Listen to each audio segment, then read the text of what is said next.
अपना तक्षक बाबा के गले में डाल दिया, कथा को बढ़ाएं और जैसे डाला और अपने वापस घर के लिए चले हैं। महात्मा के पुत्र शिष्यों ने देखा, श्राप दे दिया, ए पापी राजा, तूने मेरे पापा पिता का अपमान किया है, गुरु का अपमान किया है, हम तुम्हें श्राप देते हैं। ये तक्षक जिसको तुमने माला के रूप में हमारे गुरु के गले की शोभा बढ़ाई है, यही तक्षक, यही पुष्पहार नाग का जो है तुम्हारी मौत का हार बनेगा। आज के 7वें दिन यही तक्षक तुम्हें डसेगा और तू मर जाएगा। ऐसा श्राप राजा परीक्षित को शर्मिक महात्मा के पुत्रों ने, शिष्यों ने दे दिया। श्राप लग गया। अभी प्रशाप की भी हो या साक्षात, ब्राह्मण का शाप कभी झूठा, लेकिन आज के पंडित जी कहाँ खोपड़ी पटक दे कुछ होने वाला नहीं है। अब बताए थे क्योंकि अब ब्राह्मण है ही नहीं। अरे क्या याद है गोपाल बाबा, सोमन सरकार तो चले गए। अब गोपाल बाबा है, कृपा है उनके आराध्य की, जो बोल देते हो जाता है।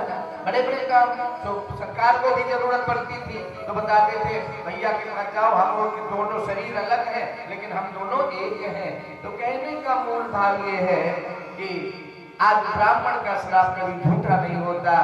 और जैसे श्राप लिया, महात्मा की आज समाधि टूट गई। अरे पुत्र, ये तुमने क्या कर दिया, ये राजा का काम नहीं है, उसके सिर पे बैठा हुआ कलयुग था जिसने ये पाप करा दिया। राजा का दोष इसमें कदाचित नहीं है। तुम जाओ उस राजा को सावधान करो कि 7 दिन के अंदर जो मृत्यु का तांडव तुम्हारे ऊपर आने वाला है, अगर बच सकते हो तो बच जाओ, प्रयास करो। कितने दिन का समय दिया? 7। और हमारे पास कितना समय है? अब ध्यान दो, वहां तो 7 दिन के लिए तैयारी का मौका दे दिया गया पूरा कि 7वें दिन ही मौत होगी, 6ठे दिन नहीं होगी, 5वें दिन नहीं होगी, दूसरे दिन नहीं होगी और आज नहीं होगी। लेकिन हमारी मौत का कोई परवाना कब कट जाए? अभी बैठे बैठे का सीताराम बहुत लोगों के साथ होता है। इसलिए जब वहां निश्चित था समय, तब उसने तैयारी करी और अपने गंगा माँ के पास गए। इसलिए हम सबको भी अपने उस अंतिम यात्रा की जो होती है, सबकी होती है, जहाँ पर कोई साथी साथ नहीं जाता, उस साथ यात्रा के लिए हर समय प्रिपेयर्ड रहना चाहिए, तैयार रहना चाहिए, क्योंकि वो यात्रा ऐसी है। ऐ मन मुसाफिर निकलना पड़ेगा।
क्योंकि समय अब बचा नहीं है।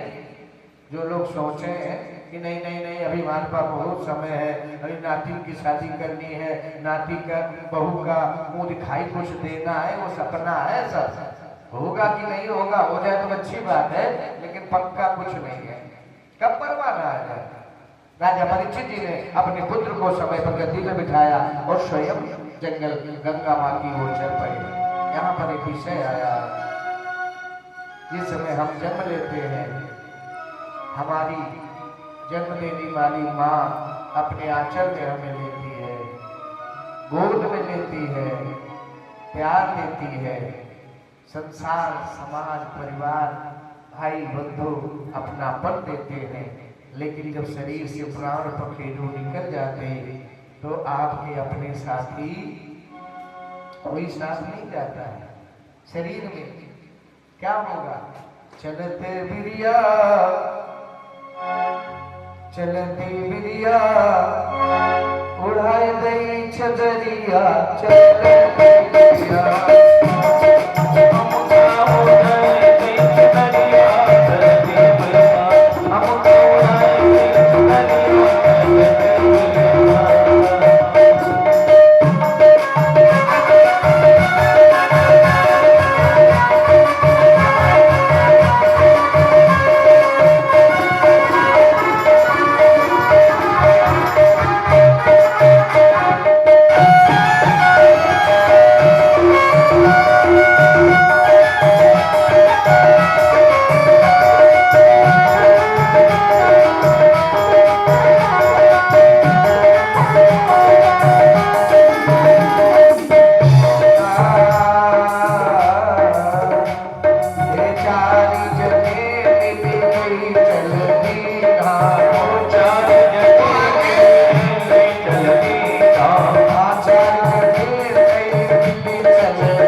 भैया ऐसे रखो, इधर सिर करो, ऐसे रखो।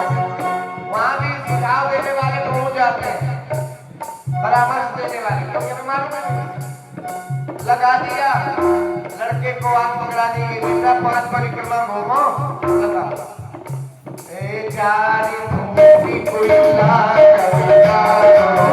चारी भूमि कोई लाग चारी भूमि कोई लाग चारी भूमि कोई लाग। और आगे मेहमान पहले चले आते, पहले बैठे थे तो अपने अपने जगह 4-6 लोग रुकते, बाकी लोग चले जाते। और ऐसे भी देखे लोग कि आगे लगाई लड़का भी चले गए और मां चल रही है।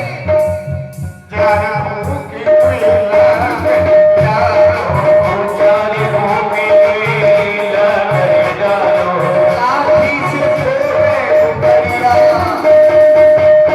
यहाँ पर खोपड़ी नहीं होती है, आखिर उसमें फोड़ते पावर लाठी से फोड़े डुबरिया।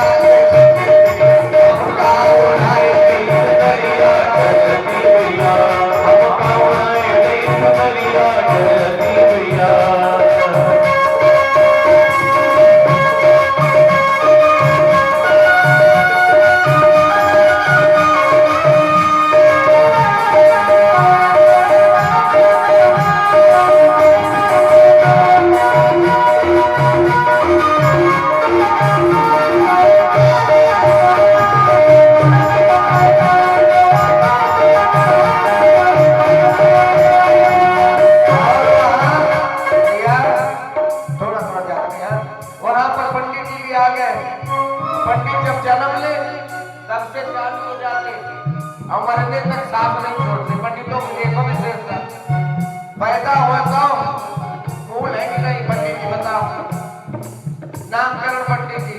अब मर गए तो पंडित जी आ गए, अस्थियां समेट के देरी ले जाओ संगम में, हरिद्वार में, रामेश्वरम में, और पिंडदान करो। पंडित बुलाए पिंडदान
सत्य को जब ही जान जाओ तभी कल्याण है।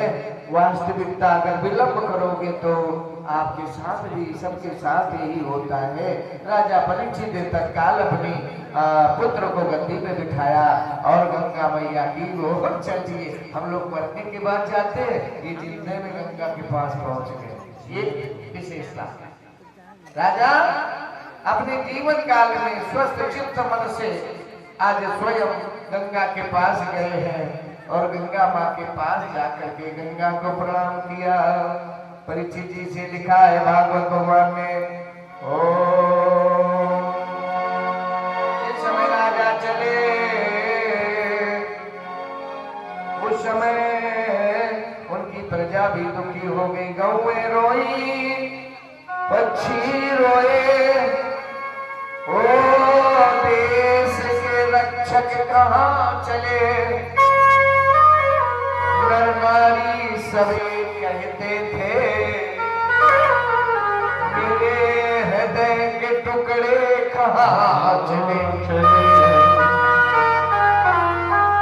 मिलत एक दारुण दुख देगी और बिछुड़त एक प्राण।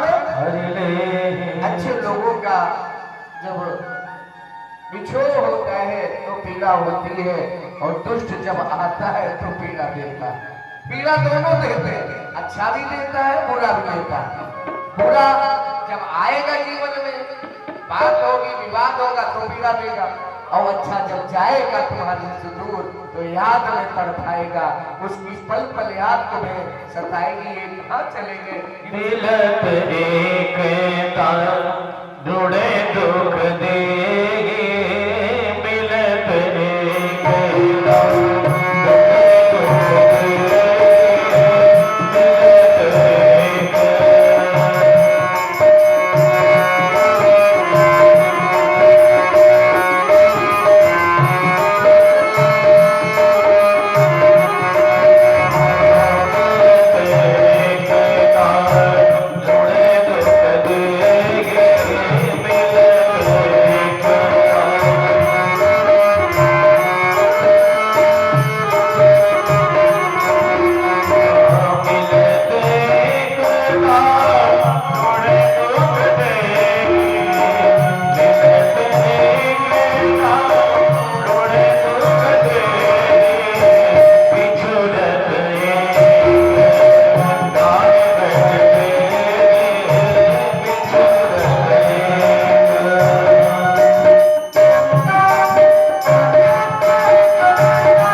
इसी नगर के वासी और व्यास पीठ पर आकर के व्यास भगवान के रूप में इस बालक को अंगवस्त्र, पुष्पहार और सभी को व्यासपीठ में हमारे जितने सहयोगी हैं अपनी धन से, परिश्रम से अर्जित धन के द्वारा जो पुष्प, फल और मुद्रा भी दी है।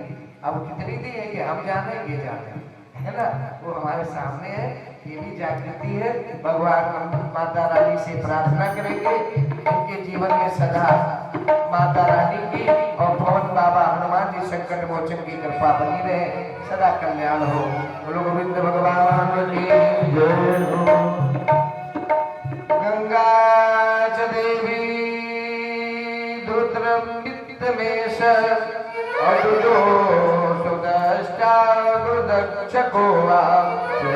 राजा परीक्षित गंगा जी के पास गए। कब? तब तक्षक का श्राप लग गया तब, और उस श्राप से बचने के लिए गए और गंगा जी से प्रार्थना करी। गंगा जी प्रसन्न हो गई। गंग सकल मुद मंगल मूला, और सब सुख करनी हरनि भावरूला। गंगा कैसी है? गंग सकल मुद, सदना देने वाली, मंगल मूला, मंगल को भर देने वाली माँ गंगा, सकल मुद मंगल मूला, और सब सुख, सभी सुख देती है, हरनि भावरूला। ऐसी गंगा की प्रार्थना करी तो गंगा ने आशीर्वाद दे दिया। क्या?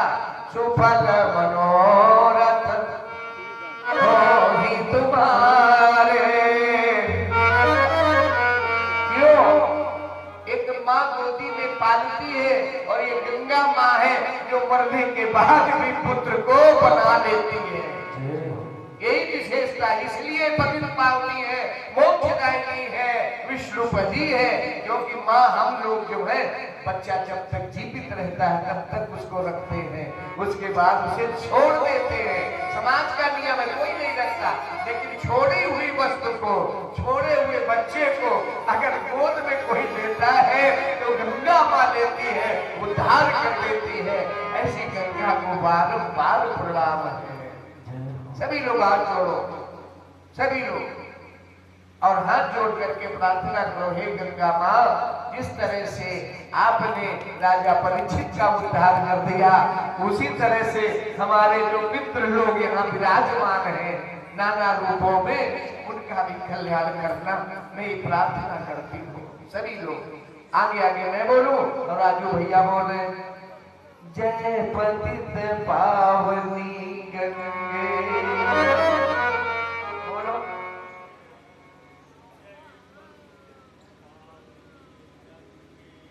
जय सलिल वाहिनी गंगे, मैया तुमको प्रणाम, गंगा तुमको प्रणाम। अब परीक्षित जी के मन में विषय चिंतन का आया कि ये गंगा है कौन। आपको तो मालूम होगा सबको, गंगा कौन है, इनके पिताजी कौन है, मम्मी कौन है, पापा कौन है, मालूम है? आपको बता रहे, मालूम है तो अच्छी बात है, नहीं तो बात सुनो। अगर नहीं मालूम तो याद कर लेना कि गंगा के माँ पिता कौन है। तो ये लिखा है यहाँ, राजा परीक्षित जी कहते हैं, आप ये वही बोलिए, पहले विष्णु चरण ते आई, ब्रह्म कमंडल आसन पाई। याद है ना, जब भगवान बामन रूप बनाए और एक से पृथ्वी नाप ली, दूसरा पैर जैसे ब्रह्मलोक गया, ब्रह्मा ने देखा हरि का चरण है, उसको कमंडल में धो लिया। पहले विष्णु चरण ते आई,